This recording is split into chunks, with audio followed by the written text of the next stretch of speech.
Apreciados hermanos y amigos, estoy muy feliz de poder venir hasta este lugar aquí en el estado de la Florida para participar de esta campaña titulada Pilares de la Profecía. Y quiero darles una bienvenida a ustedes que se han tomado el tiempo para estar aquí con nosotros, y también a ti que nos estás viendo por la pantalla de la televisión o posiblemente también por la internet con tu computadora. Que Dios te bendiga hasta allá donde estás y que te estás uniendo aquí a nosotros para este gran evento. Esta presentación en esta oportunidad del capítulo 7 del libro de Daniel, le he titulado El lugar donde todos nos encontraremos. Para aquellos que les gusta la historia, el capítulo 7 de Daniel fue escrito alrededor del año 553 antes de nuestro Señor Jesucristo. Todavía estaba reinando el imperio de Babilonia. Ya le quedaban cuando mucho 15 años para que ese imperio perdiera el poder, cayera y otro imperio lo sustituyera en la historia como el segundo imperio mundial mencionado en la profecía bíblica. Ahora, el capítulo 7 de Daniel es muy interesante, tiene 28 versículos. Ese capítulo, los primeros 14 versículos tienen que ver con la visión que Daniel recibe en sus sueños de noche. Y los últimos 14 versículos, 15 al 28, son la explicación de esa visión que Daniel recibió. Ahora voy a utilizar un par de versículos del Nuevo Testamento que tienen que ver con el mensaje de esta ocasión. Por ejemplo, ahí en 2 de Corintios 5:10, hablando el apóstol Pablo por inspiración divina, dice: porque es menester que todos nosotros parezcamos ante el tribunal de Cristo, para que cada uno reciba según lo que hubiere hecho por medio del cuerpo, ora sea bueno o malo.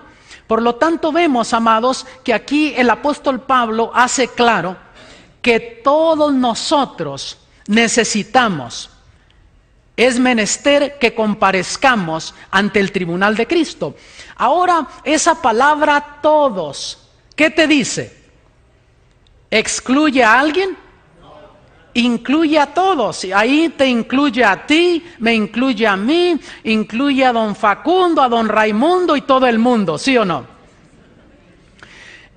Yendo a otro versículo del Nuevo Testamento, leemos en Hechos capítulo 17, versículo 31, algo interesante, vean: por cuanto ha establecido un día en el cual ha de juzgar al mundo con justicia, por aquel varón al cual determinó, dando fe a todos con haberle levantado de los muertos.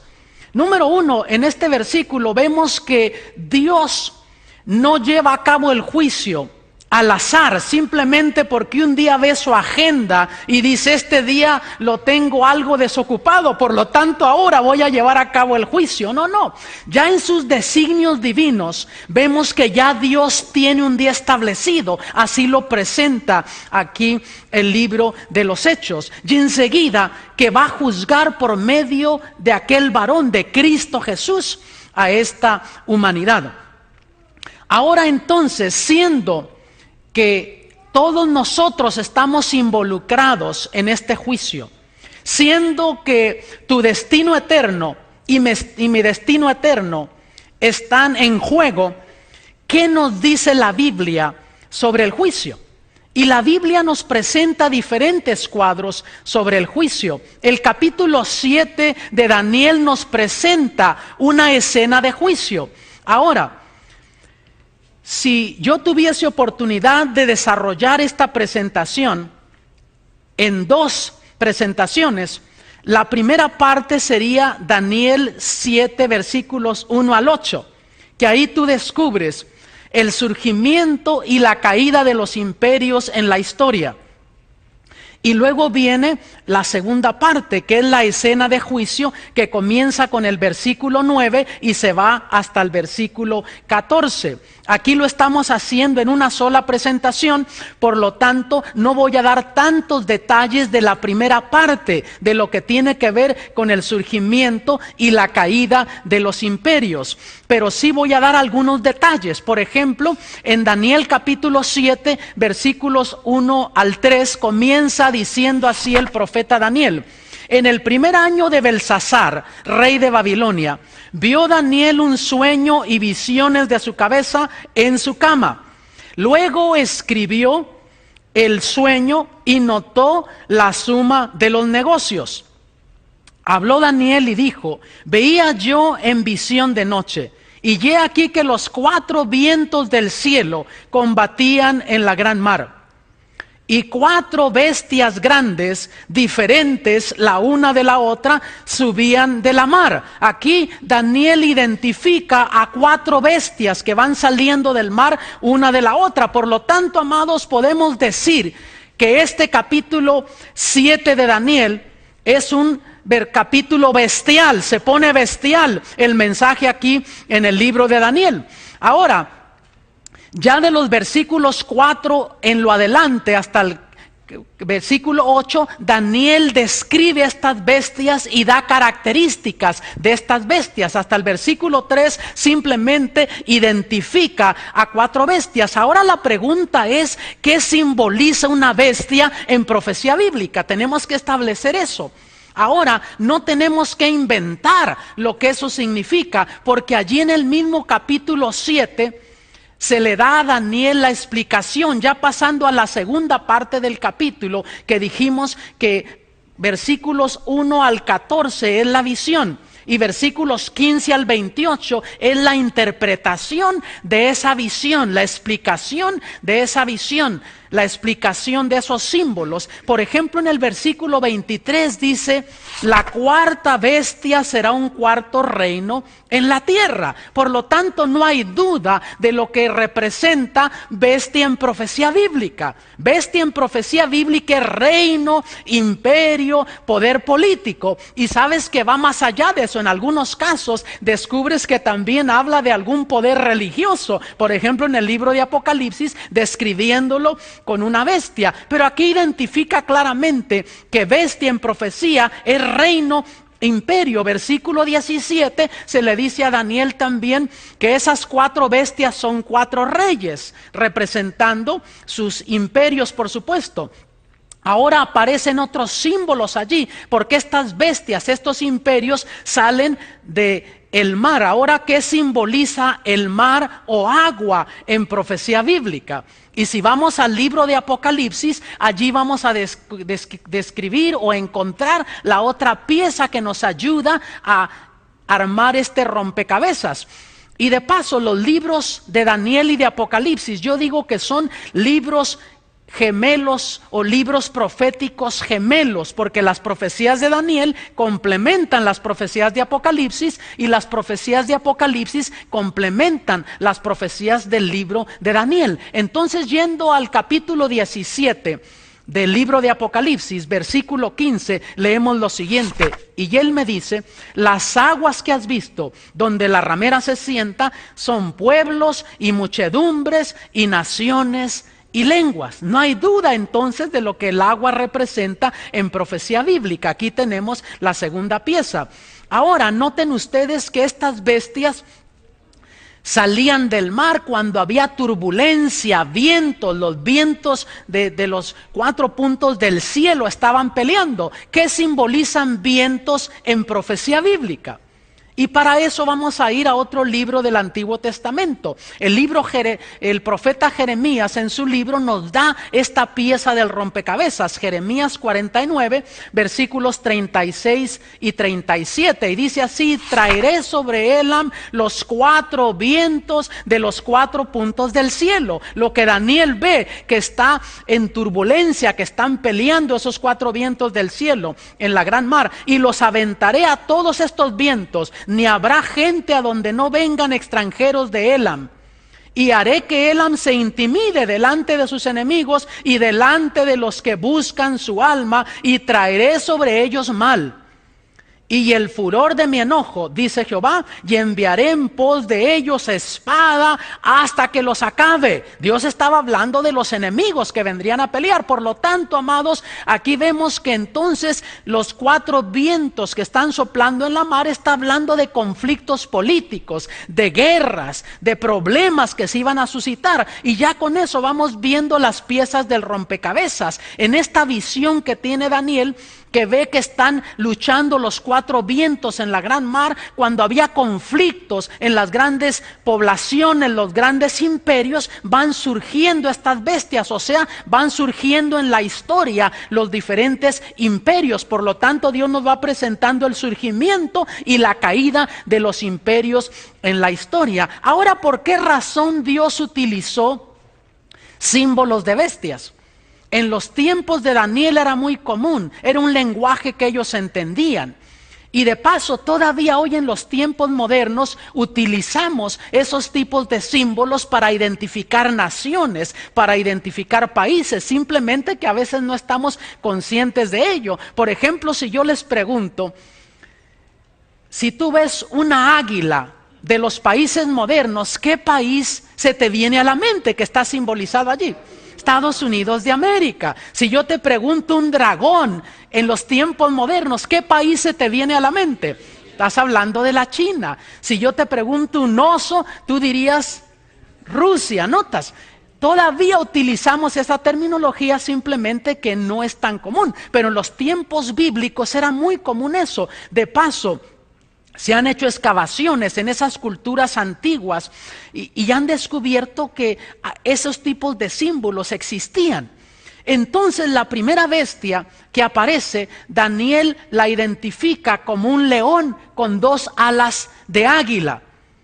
Y vemos que en la historia Babilonia utilizó ese símbolo. En las excavaciones que han hecho de la antigua Babilonia, encuentras por todos lados los símbolos del león, y Babilonia reinó hasta el año 539 antes de nuestro Señor Jesucristo. Las alas en profecía bíblica es simplemente un símbolo de rapidez, de presteza, con lo que esos imperios vencerían. Pero entonces apareció una segunda bestia ahí en la profecía bíblica, y era un oso que estaba levantado más de un lado que del otro.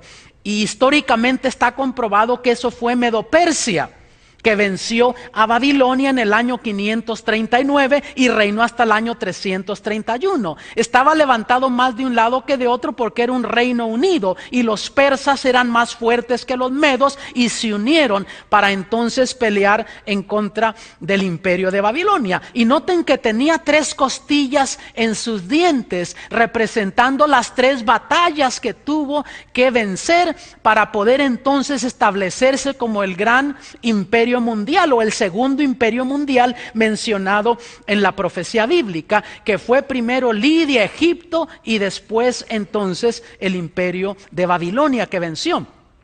Pero aparecía una tercera bestia que la describe como un leopardo aquí Daniel, y esta bestia tenía 4 alas de ave, cuando el león, que era un símbolo de Babilonia, tenía 2 alas de águila. Esta tenía 4 alas de ave, o sea, representando que con mayor rapidez lograría conquistar al mundo. Y ese fue el imperio de Grecia, que en el año 331, en la batalla de Arbela, allí venció entonces al imperio de Medo-Persia, con ese grande joven general Alejandro el Magno, o Alejandro el Grande, como se le llamó en la historia. Ahora, ¿por qué tenía 4 cabezas esta bestia?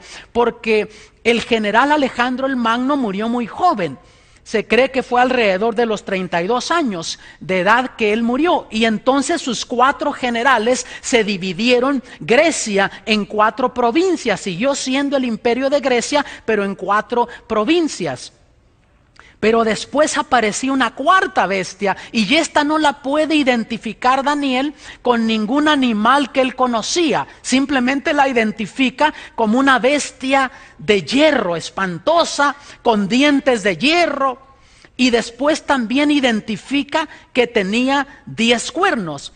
Y Históricamente está comprobado que Roma, el imperio romano con sus grandes césares, con sus emperadores, lograron vencer al imperio de Grecia en el año 168 antes de nuestro Señor Jesucristo. Y este imperio se extendió hasta el año 476 de nuestra era.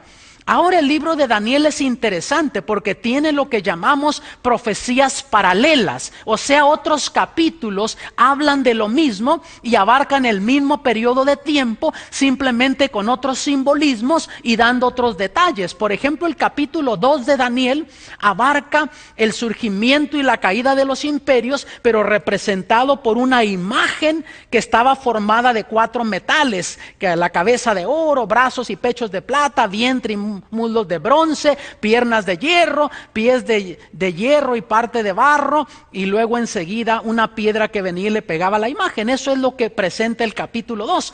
Son profecías paralelas. Ahora, cuando en el capítulo 2 de Daniel llega al 4º imperio, no dice que va a ser vencido por otro imperio, como se mencionaba de los 3 anteriores, Babilonia, Medo-Persia, Grecia. La profecía en el capítulo 2 dice que se iba a dividir, y exactamente es lo que sucedió. Ya para el reinado de Augusto César se había debilitado el imperio romano por varias razones y de diferentes formas, y entonces surgieron lo que en la historia se les llamó las naciones europeas. Se divide el imperio romano en 10 reinos, que era lo que estaba representado aquí con los 10 cuernos de esta bestia espantosa de hierro. Pero ahora Daniel, en el versículo 8 del capítulo 7, nota algo peculiar cuando él está contemplando, observando estos cuernos, queriendo saber sobre lo que estos cuernos simbolizaban. Él ve que surge un cuerno pequeño de allí y que arranca a 3 de ellos. Y cuando pasamos a la interpretación de la visión, vas tú al versículo 24, por ejemplo, y ahí Daniel menciona y se le dice que iba a destruir a 3 de esos reyes, a 3 de esos imperios, y que iba a ser pequeño, pero iba a llegar a crecer y ser mayor que los otros, y iba a ser también diferente que estos otros. O sea, en la historia surgiría un poder diferente a los que habían existido anteriormente, y surgiría en algún momento después del año 476 de nuestra era, cuando se dividió el imperio romano. Y el versículo 25 del capítulo 7, allí da descripciones características de este poder, y ahí vemos por qué razón en el versículo 24 Daniel lo describe como siendo diferente de los otros, porque ahí se menciona que iba a hablar palabras contra el Altísimo, iba a hacer cosas en contra de los principios de Dios. Enseguida también iba a cambiar los mandamientos de Dios. Enseguida también iba a perseguir al pueblo de Dios, a los santos del Altísimo. Iba a ser un poder perseguidor, aunque sería un poder político, religioso, pero en el nombre de religión cristiana estaría persiguiendo a los santos del Altísimo. Y aún se le dice al profeta Daniel que sería por cierto periodo de tiempo que se especifica allí. Y si traducimos ese periodo de tiempo aplicando el principio bíblico para interpretar periodo de tiempo, básicamente lo que nos está diciendo allí, que ese poder reinaría por 1260 años. Y históricamente está comprobado que ese quinto poder, con las características que describe allí Daniel, fue Roma papal, que surge en el año 538 después de nuestro Señor Jesucristo, y se extiende hasta el año 1798 de nuestra era. Y entonces aquí viene la segunda parte de la profecía, si así le queremos llamar, los versículos, dijimos 15 en lo adelante, ¿no? Del 9 al 14, y la interpretación comienza del versículo 15 en lo adelante. Dicen que el que tiene boca se equivoca, hermanos. El versículo 9 al 14, allí tenemos entonces esta escena. Y vean, esta escena de juicio. Versículos 9 y 10 dice: estuve mirando hasta que fueron puestas sillas y un anciano de grande edad se sentó. cuyo vestido era blanco como la nieve y el pelo de su cabeza como lana limpia. Su silla llama de fuego, sus ruedas fuego ardiente. Un río de fuego procedía y salía de delante de él. Millares de millares le servían y millones de millones asistían delante de él. El juez se sentó y los libros se abrieron. No hay duda que aquí Daniel está viendo una escena celestial de juicio. Está viendo el trono de Dios y una escena de juicio. Ahora noten que las descripciones que él utiliza como llama de fuego describiendo la gloria de Dios, dice que allá hay libros. ¿Notan? Descripciones similares a los juicios que tenemos hoy. Hay un juez, hay libros. Luego dice que millones y millones asistían delante de él. Allí tienes testigos, tienes jurados, similar a los juicios terrenales. Y ahora los versículos 13 al 14 incluyen otro elemento.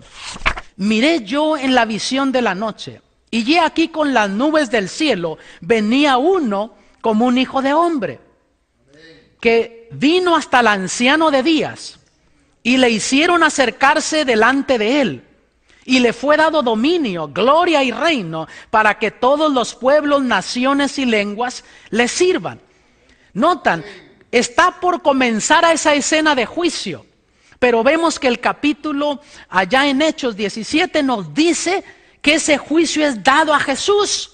Y aquí vemos que Jesús entra en la escena, se le da el juicio a Jesús. Jesús preside en ese juicio. Jesús toma el poderío y entonces Él dirige en ese juicio celestial. Ahora si vemos el juicio celestial que es presentado en el capítulo 7, cronológicamente como se presenta el capítulo, vamos a dar un repaso. Tienes que se menciona Babilonia, que reina hasta el año 539. Aquí viene el surgimiento y la caída de los imperios. Viene Medo-Persia, que reina hasta el año 331. Luego viene Grecia, que reina hasta el año 168 antes de nuestro Señor Jesucristo. Aparece Roma pagana, que reina hasta el año 476 de nuestra era.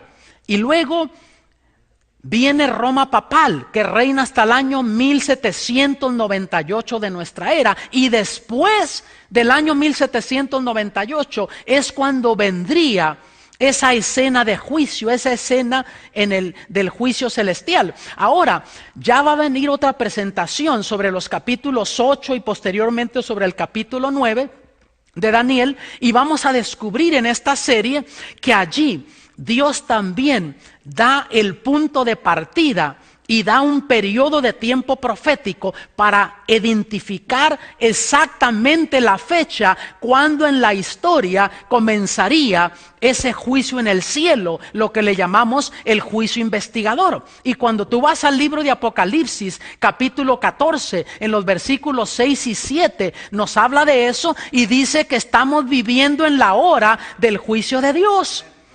Y vemos que entonces eso nos lleva hasta el año 1844, cuando ha comenzado el juicio investigador en el santuario celestial. Y ya por supuesto se va a hablar con más detalles cuando se toque el capítulo 8 y 9 del libro de Daniel. Y después de eso, hermanos, es cuando sucede la segunda venida del Señor Jesucristo en gloria a esta tierra, cuando el Señor Jesús viene por su iglesia.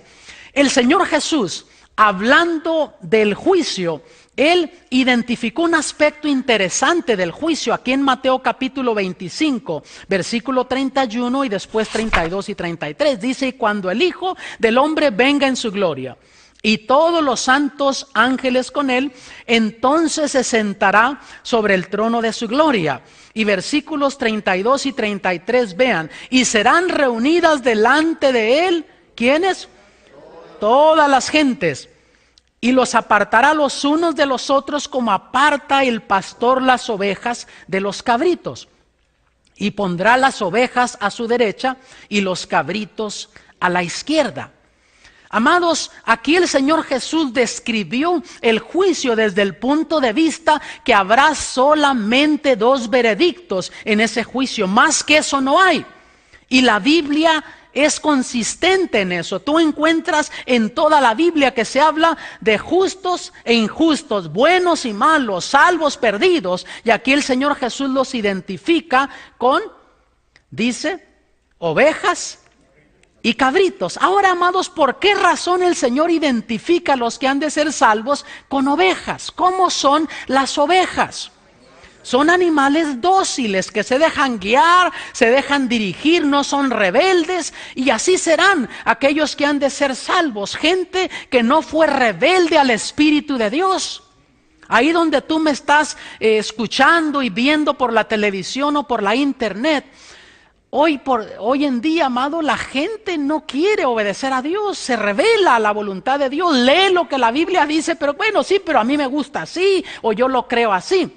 Entonces los que han de ser salvos serán aquellos que fueron humildes, que se dejaron guiar por el Espíritu de Dios. La Biblia dice eso, pues yo lo creo, aunque la mayoría vaya en contra de la voluntad de Dios, yo voy a hacer lo que Dios pide. Y por esa razón el Señor identifica a los salvos con ovejas.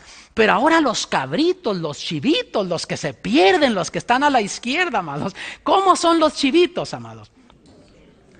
Óiganme, son rebeldes. Cuando mis hijas iban creciendo, tuvimos chivitos en casa.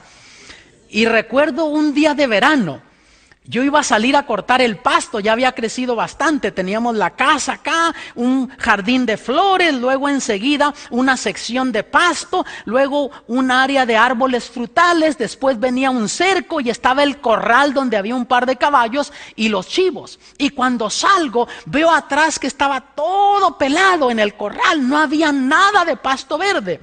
Y yo le digo a mi esposa, mira mi amor, voy a dejar a los chivos salir, que coman pasto, aquí está tan lindo, tan verde, tan hermoso, y lo que dejen entonces lo corto. Mi esposa me dice, mira, no los dejes salir, pero mi amor, si está tan hermoso el pasto, y yo lo voy a cortar y se van a perder estos chivitos de comerse ese pasto tan verde.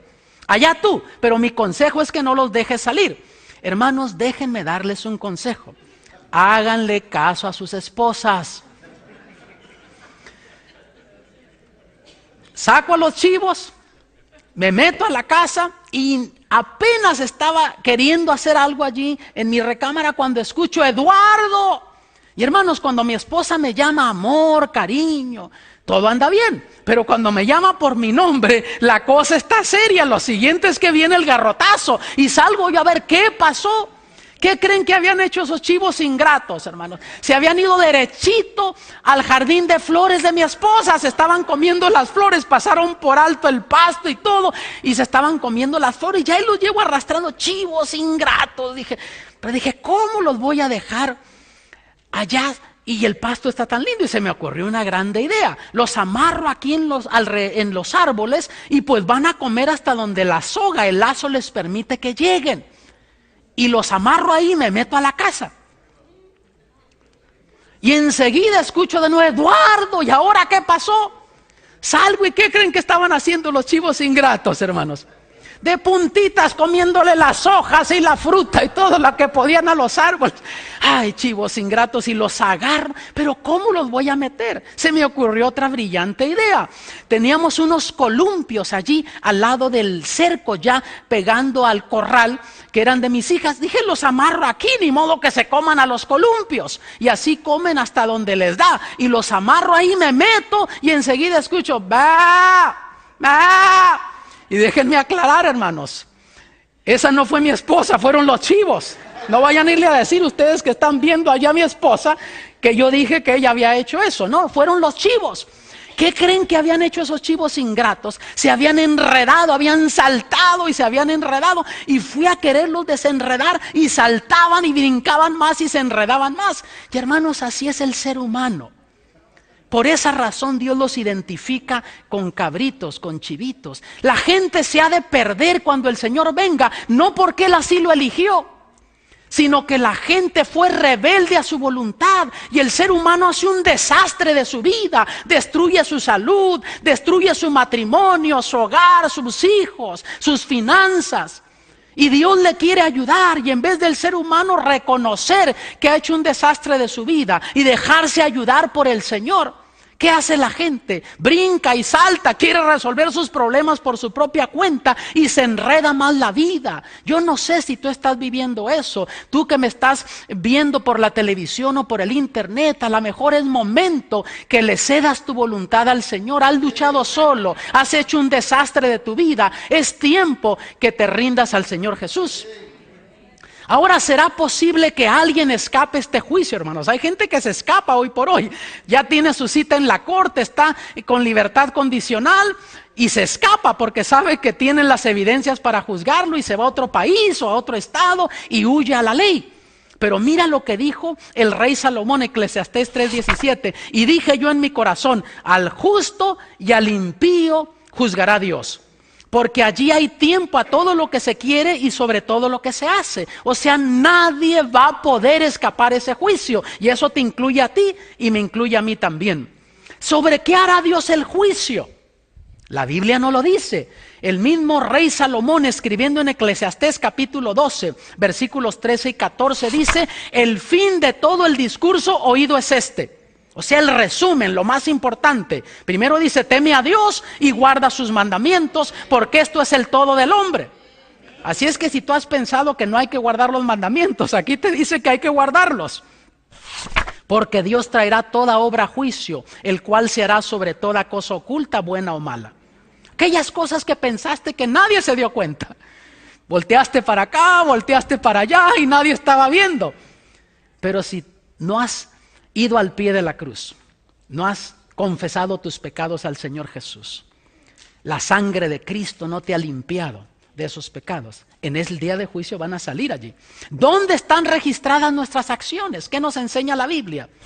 En esta tierra pues hay registros, evidencias. En Daniel dice, el juez se sentó y los libros se abrieron. Si Daniel hubiese vivido en nuestro tiempo, a lo mejor hubiese dicho que estaban en el disco duro de la computadora, los registros, o no sé qué terminología hubiese usado, pero en aquel entonces eran en libros, en pergaminos, que se mantenían los registros. Y nota que no dice libro, dice ¿qué? Libros, porque yo por lo menos encuentro 4 diferentes tipos de libros y voy a tener que ir rapidito para poder cubrir esto. Libro número 1, Apocalipsis 3:5. El que venciere será vestido de vestiduras blancas y no borraré su nombre ¿de qué? Del libro de la vida. Ahora, amados, algo que debiese mencionar rápido aquí. Hoy por hoy hay una teología muy popular que dice una vez salvo, siempre salvo. Ya acepté a Cristo. No importa lo que haga, mi nombre ya está en el libro de la vida, voy a ser salvo. Pero no, aquí dice que el que venciere va a ser vestido de vestiduras blancas y no borraré su nombre del libro de la vida. Sí, cuando yo acepto a Cristo, mi nombre es escrito en el libro de la vida. Soy vestido con la justicia de Cristo. Pero si yo elijo regresar al mundo, al pecado, mi nombre es borrado del libro de la vida. Dios acepta mi voluntad y termina diciendo: y confesaré su nombre delante de mi Padre y delante de sus ángeles. Por lo tanto, primer libro que vemos aquí, el libro de la vida. Ahora vean en Salmo 69, versículos 27 y 28. Pon maldad sobre su maldad y no entren en tu justicia. Antes de que lea el versículo 28, vamos a entender el 27. Hay gente, amados, que no se entrega a Cristo aunque siente el llamado. Y el Espíritu Santo le está martillando y no se entrega a Cristo por medio del bautismo, porque se pregunta: ¿y qué si después de que me bautizo llego a pecar? ¿Qué va a pasar conmigo? Y la gente piensa que tiene que llegar a un punto cuando ya no tenga más tentaciones para entregarse a Cristo. Pero déjame decirte una cosa, mi amado, en esta oportunidad. El hecho de que tú cometas un pecado, un error, eso no es lo que te va a perder. Lo que te va a perder es un patrón de comportamiento. Seguir poniendo maldad sobre maldad. Cometes un error, el Espíritu Santo te habla al corazón, te arrepientes y echas para atrás y vives como Dios manda. Jesús te perdona. Pero seguir rechazando la voz del Espíritu Santo, seguir yendo en contra de la voluntad de Dios, eso es lo que va a perder a una persona, poner maldad sobre maldad. Y luego dice: sean raídos del libro de los vivientes y no sean escritos con los justos. Son escritos en otro libro, pero no en el libro de los justos, en el libro de la vida. La Biblia no lo menciona por nombre, pero por deducción yo le llamaría el libro de la muerte. Ahora viene un tercer libro, vean. Isaías 65, 6 y 7. He aquí que escrito está delante de mí. No callaré, antes retornaré. Y daré el pago en su seno por vuestras iniquidades. ¿Qué está escrito delante de Dios? Las iniquidades, los pecados. Y las iniquidades de vuestros padres juntamente, dice Jehová. Los cuales hicieron perfume sobre los montes y sobre los collados me afrentaron. Por tanto yo les mediré su obra antigua en su seno. O sea, eran del pueblo de Dios, pero estaban practicando una ceremonia pagana, que sabían que iba en contra de la voluntad de Dios. Y Dios dice, ese pecado está delante de mí. Eso está escrito allí. Por lo tanto, a eso le llamaríamos el libro de pecados. Ahí está escrito y Dios dice que no lo va a borrar. Ahora, gracias a Dios que hay alternativas, porque si no hubiese versículos como el de Isaías 43, 25, estaríamos en una condición desesperada tú y yo. Pero mira lo que dice aquí. Yo soy el que borro tus rebeliones por amor de mí. ¿Y quién está diciendo esto, hermanos? Dios, Jehová. Y cuando Él compromete su nombre, cuando Él se compromete, tú puedes confiar que eso se va a cumplir. Y no me acordaré de qué. De tus pecados, o sea, están escritos allí. Pero en el momento que tú vas al pie de la cruz por la fe, aceptas a Jesús, pides perdón por tus pecados, te arrepientes de ellos, Dios promete perdonarlos y borrarlos y no acordarse más de ellos. Y yo no entiendo cómo es Dios, que es omnisciente, omnisapiente, omnipresente, o sea, todo lo ve, todo lo sabe, está en todos lugares, y no solo me perdona, sino que Él no se acuerda más. Yo no puedo entender a Dios, amados.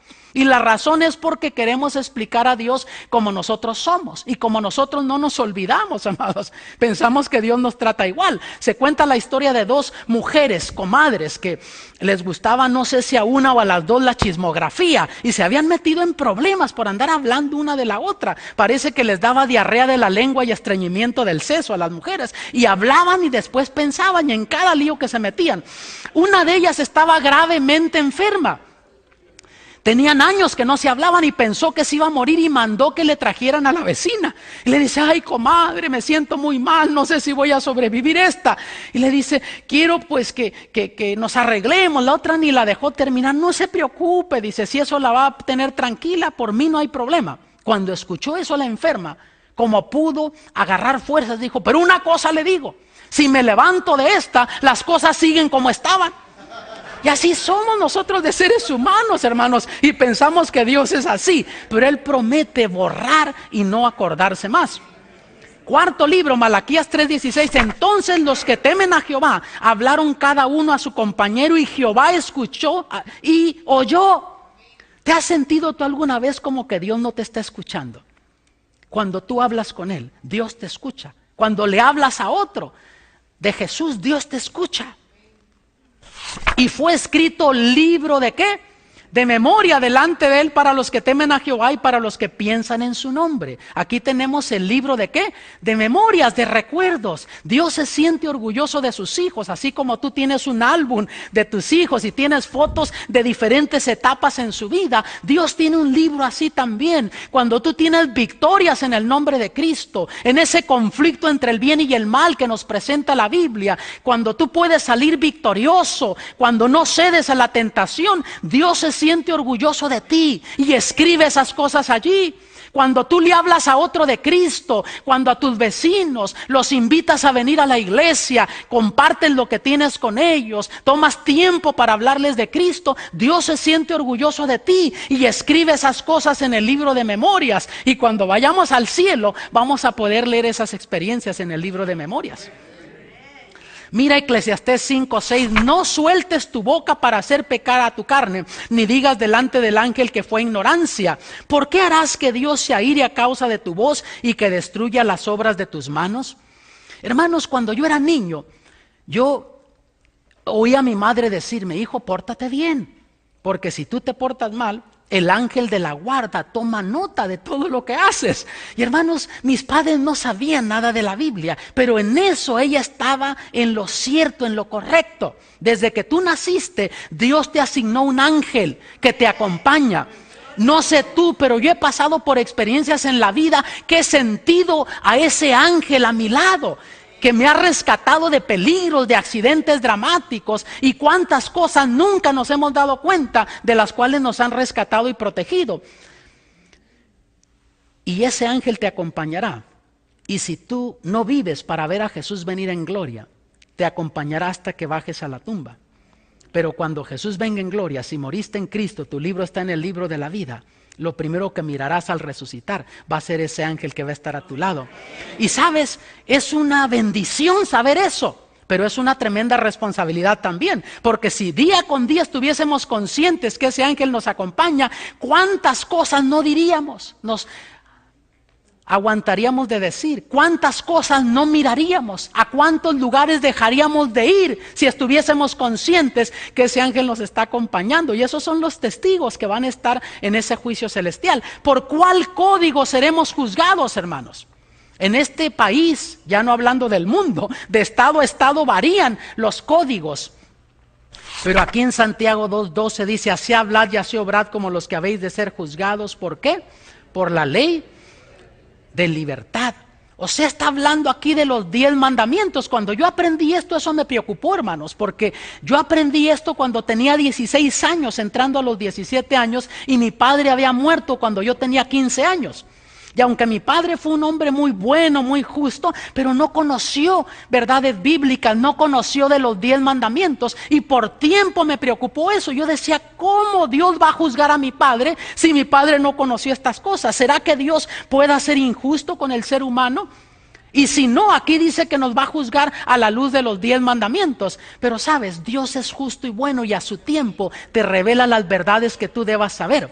Buscando en la Biblia, yo descubrí en Romanos capítulo 2 versículos 14 y 15 que el apóstol Pablo, por inspiración divina, dice: porque los gentiles que no tienen ley, naturalmente haciendo lo que es de la ley, los tales, aunque no tengan ley, ellos son ley a sí mismos, mostrando la obra de la ley escrita, ¿dónde? En sus corazones, dando testimonio juntamente, ¿qué? Sus conciencias. O sea, a todos Dios nos dio una ley de la conciencia. Piensa en el indígena, que no sabe que hay un Dios creador de todas las cosas, no sabe que hay una Biblia, menos 10 mandamientos, uno que dice no robarás, otro que dice no matarás. ¿Por qué ese indígena cuando mata corre, cuando roba, roba de noche? Porque hay algo en su conciencia que le dice que lo que está haciendo está mal hecho. Y si ese indígena se deja guiar por esa ley de la conciencia, y cuando siente esa impresión, en vez de hacer lo malo, echa para atrás y no lo hace, en el día del juicio Dios lo va a juzgar como si hubiese obedecido esos 10 mandamientos al pie de la letra. ¿No te parece que Dios es justo y bueno? ¿Te ha pasado alguna vez que ni siquiera estás pensando tú en los 10 mandamientos? Y estás por tomar una decisión o hacer algo y sientes una impresión, algo que te indica que no debas de hacer aquello. ¿Qué está sucediendo? El Espíritu Santo hablándote a tu conciencia, diciéndote que no hagas aquello, que eches para atrás. Y mira en 1 de Juan 3:4, cualquiera que hace pecado traspasa también la ley, pues el pecado es ¿qué? Transgresión de la ley.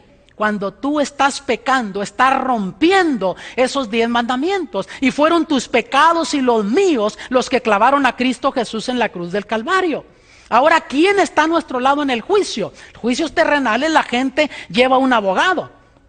Pues mira lo que dice 1 de Juan 2:1, hijitos míos, estas cosas os escribo ¿para qué? Para que no pequéis. Nota que el ideal de Dios es que no pequemos. ¿Por qué? ¿Será que después de bautizados, hijitos, está hablándole a su pueblo?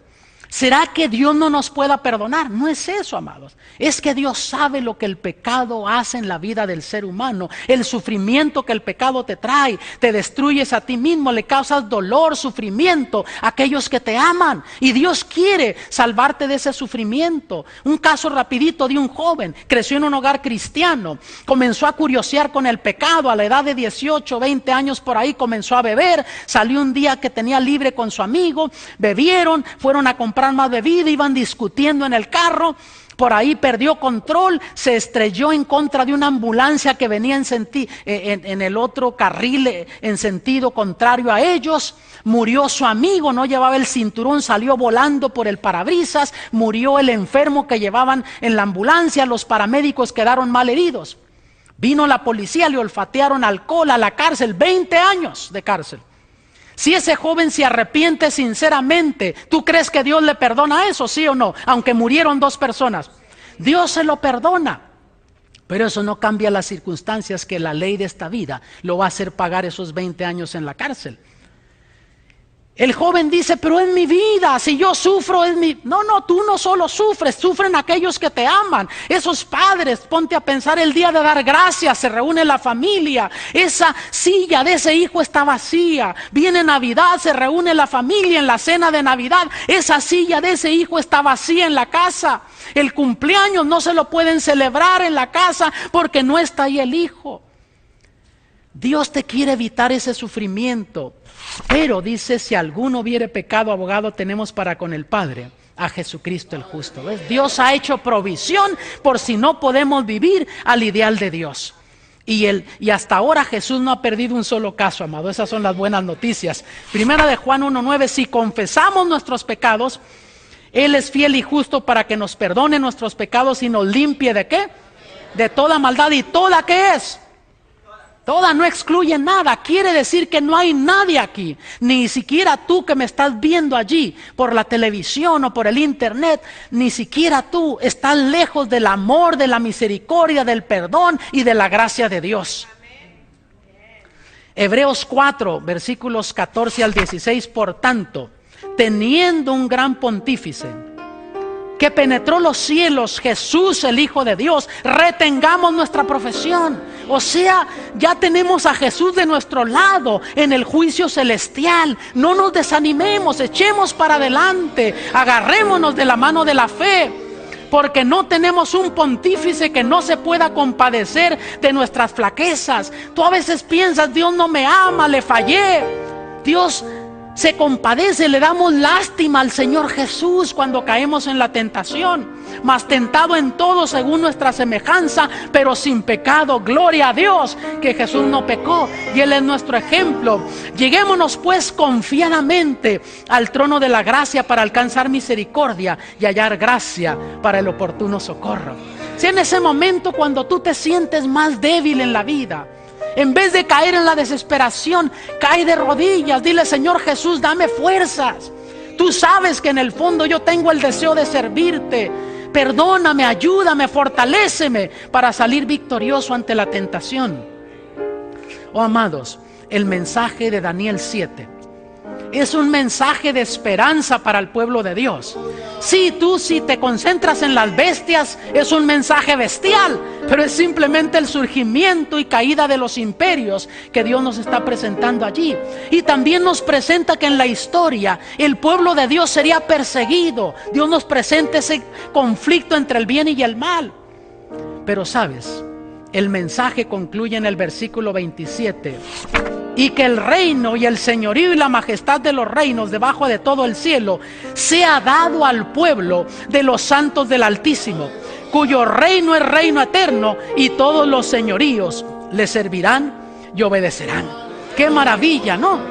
Esas son las buenas noticias de este mensaje. Sí hay un juicio, pero gracias a Dios que tenemos a Jesús de nuestro lado allí. Hay poder en Cristo Jesús para salvarnos, transformarnos. Y gracias a Dios que pronto Jesús aparecerá en gloria y le dará el reino a los santos del Altísimo. Y yo quiero ser parte de esos santos del Altísimo. Yo no sé tú, pero yo quiero ser parte de los santos del Altísimo. No vayas a hacer el negocio peor de la vida. Que conozcas de Jesús y de la salvación en Cristo y no aceptes lo que Jesús te ofrece. ¿Sabías que ese es el peor negocio que un ser humano puede hacer? Haz el mejor negocio, acepta la salvación que Jesús te ofrece. Y al concluir, yo quiero invitarte a tomar esa decisión. Ahí donde tú te encuentras en tu hogar, puedes decidir también. Se cuenta la historia de un joven que se andaba ahogando en un grande lago. Nadie lo rescataba y un hombre se atrevió y se tiró y comenzó a nadar y luchó con él como pudo. Y por fin lo logró arrastrar hasta la orilla. La gente rodeó al joven. Cuando él logró reaccionar, había perdido el sentido. Buscó a este hombre, tenía en su mente un cuadro claro del hombre que lo había rescatado. Ya no estaba allí. Pasan los años, se convierte en un criminal. Lo agarran, termina en la cárcel, va a la corte, estaba preocupado porque sabía que tenían para encontrarlo culpable. Cuando miró al juez se preguntó: yo lo conozco, ¿dónde lo ha visto? Y se recordó, es el hombre que me salvó la vida. Y cuando el juez le pregunta, ¿se declara culpable o inocente? No contestó, dijo: señor juez, no se acuerda de mí, yo soy aquel joven que usted salvó. El juez le dice: lo siento, joven, en aquel entonces yo fui su salvador, ahora soy su juez. Ahora puedes hacer de Jesús tu salvador. Cuando Él venga en gloria, para muchos será demasiado tarde, va a ser su juez. ¿Deseas tú aceptar a Jesús en esta oportunidad? Yo quiero orar por ti. Padre Celestial, en estos momentos venimos a ti confiando que Jesús está de nuestro lado en el santuario celestial. Perdónanos, Señor, no vamos confiando en nuestras obras ni nuestros méritos, sino solamente en la sangre de Cristo Jesús. Haz el milagro en nuestras vidas, escribe nuestro nombre en el libro de la vida y danos la esperanza de la salvación y danos el poder de tu Santo Espíritu para vivir vidas victoriosas. Porque